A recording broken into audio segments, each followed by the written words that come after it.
Swak na swak ito dun sa programa ng ating mahal na Pangulo. Anong sinabi niya dun sa kanyang State of the Nation address? Sabi niya, let us bridge the digital divide. Di ba?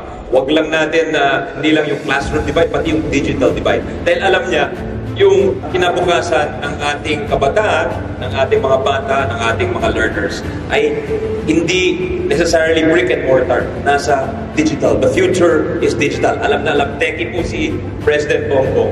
Techie din po ang ating gobernador. Kaya maswerte ho tayo dito sa lalawigan ng Camsur na may inisyatibo na ito. Maswerte kayo dito sa Camsur, dito sa Bicol, na meron nag-sponsor ng inyong AI training, ang Project Sinag. No less than the Governor Eldred Villafuerte and the province of Camarines Sur. Nakita nyo naman yung kanyang vision at kami very appreciative po kami sa DepEd. You are the shepherds for the future of our children. Kaya ako'y natutuwa na you have wholeheartedly embraced the vision of our President na to train our young people to be very well-skilled, well-versed in digital technologies. We're committed to bringing each and every one of our Filipino learners into the future with technology. At ang kapartner po natin dyan yung Google.